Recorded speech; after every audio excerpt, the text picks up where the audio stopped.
Hi there, Eve here. So, what I want to talk about today is how getting hungry, feeling the sensation of hunger, could be scary and maybe even stressful for a lot of people. I could certainly relate. When I was struggling with food, I would be so scared and stressed when I would get hungry. Well, first of all, I'd be mad at myself for feeling hungry in the first place. I thought I was being weak or that something was wrong with me. And I would be stressed because I wouldn't know what to do. And it felt very scary to go and eat because I felt like I would mess up. I'd get something wrong because I had so many rules in my head. So eating was very stressful. It was very scary. And so a lot of people, a lot of the clients who I work with feel the same, that when they feel hungry, that they feel like there's something wrong and that they get stressed out and they're scared, and it really impacts their food choices.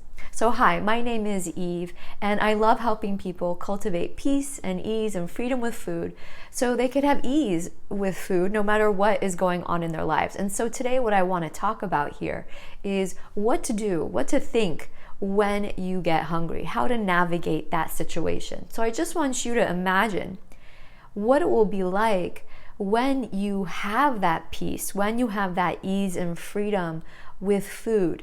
Imagine what it will be like when you're home and, no matter what is in the refrigerator and what is in the pantry, you're still at ease. You still feel comfortable. You still feel like you could trust yourself and you know exactly what to do. What will it be like, going out to eat with friends maybe, or maybe on a date?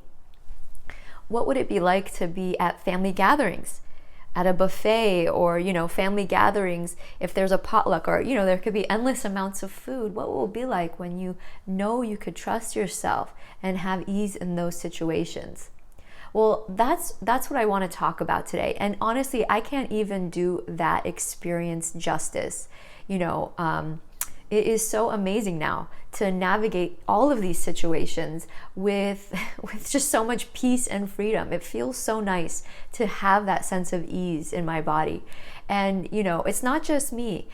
I get to witness my clients experience this on a daily basis, and it's so remarkable. I even want to share a quote. A client of mine, when I started working with her, she was so scared to have food in her apartment. All that she had in her apartment were vegetables because she was scared of anything else, because she was afraid she would overeat on that food. After working with each other, she said this. I have her quote here. She said, "My relationship with food has become so easy and natural. It's just a nice feeling to know I'm eating like a normal human." She had a great sense of humor. "It's been a long time feeling disconnected from my body. Eating is a normal function now." And, this is somebody who never thought that was possible for her. And it didn't happen overnight. She didn't have those results, just by the wink of an eye. She really worked on that, and we worked together. And now ultimately she has this ease and peace with freedom and her body that she never imagined was possible. So in a few weeks, I'm going to tell you more about my Foundations of Food Freedom online program. It's a 12-week program. It's with me. It's live calls with me over Zoom. And during the program, I'll be going over my favorite tools. There are 10 different modules. There's a Q&A session. It's really a brain dump of my favorite tools all in one place. And I'll share more information as that comes up. There'll also be hunger work.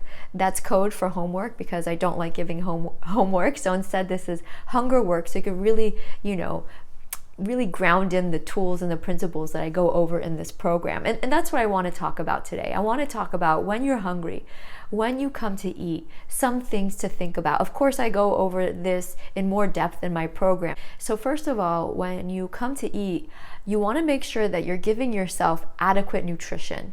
Making sure that you have the different components of nutrition that your body actually needs, because when you're hungry and you're eating, that's what you're doing. You're eating to refuel your body. So that's something I want you to think about. Is there the proper nutrition you need to refuel your body? Also, something to be aware of is the timing of your next meal. Are you allowing really large gap in between your meals so that you're feeling too hungry? So when you come to eat, there's a sense of franticness and maybe even fear or anxiety when you eat, just because of the fact that you're too hungry.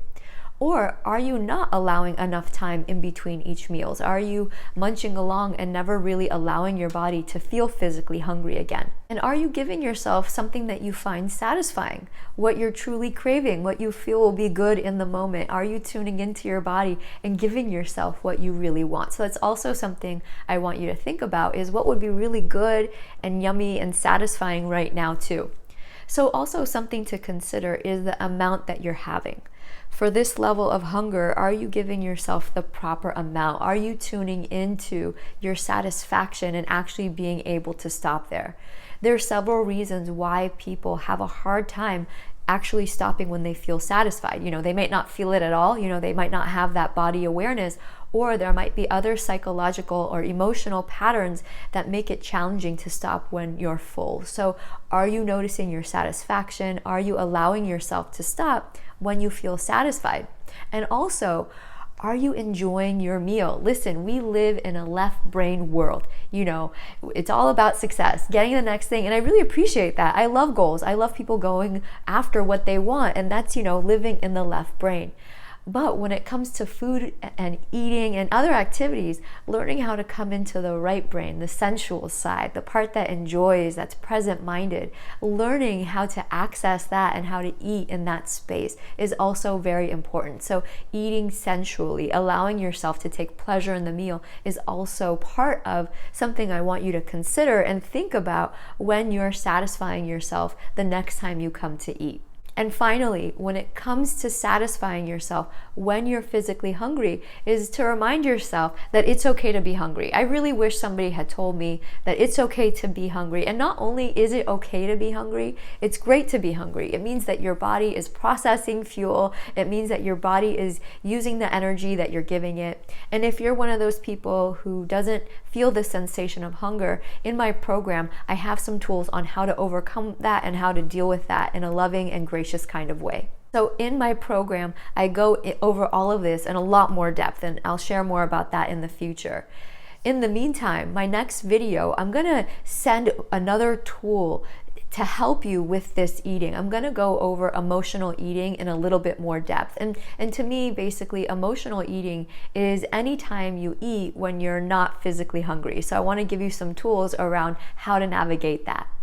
So some of you might be thinking, well, I don't have enough time, to bring that level of presence and awareness and, maybe even sensuality to your meals. And the truth is, you don't have enough time not doing that. Think about how much time, mental energy, and psychic energy is expressed with this struggle with food. In fact, not only does it drain your energy and your time, it takes from productivity, it takes from your glow and your natural essence. It doesn't allow you to be your authentic self. Some people say, well, Eve, I'm not that kind of person. Maybe it works for your clients, maybe it works for you. I'm just not that kind of person. And I just want you to know, I'd have to say practically 100% of the people, if not practically, actually 100% of the people that I work with, when we start working together, they just tell me, Eve, I'm just not that kind of person. That could happen to you, but just doesn't happen to me. So I understand that. I totally get that.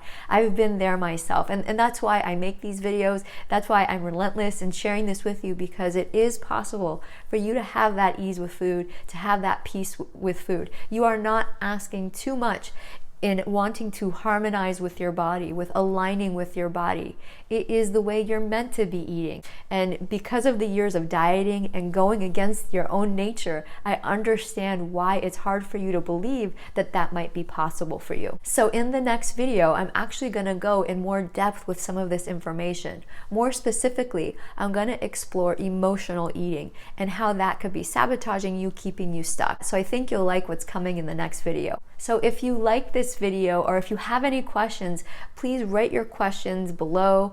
I try to respond to every single one. I read all of your comments. Give me your feedback. I want to make sure that these videos are relevant and they're helpful and that you're using them. And finally, if you haven't yet subscribed, I invite you to subscribe. If you've subscribed already, give me the thumbs up. Any type of interaction we have on my page lets me know where you're at, lets me, create videos that are relevant for you. And also, it makes these videos more accessible to other people who might be searching for tools just like this. So I just want to thank you all for watching. I want to thank you all for all of your comments and your feedback and making this such a loving, vibrant community. Thank you so much for watching, and happy eating, everybody.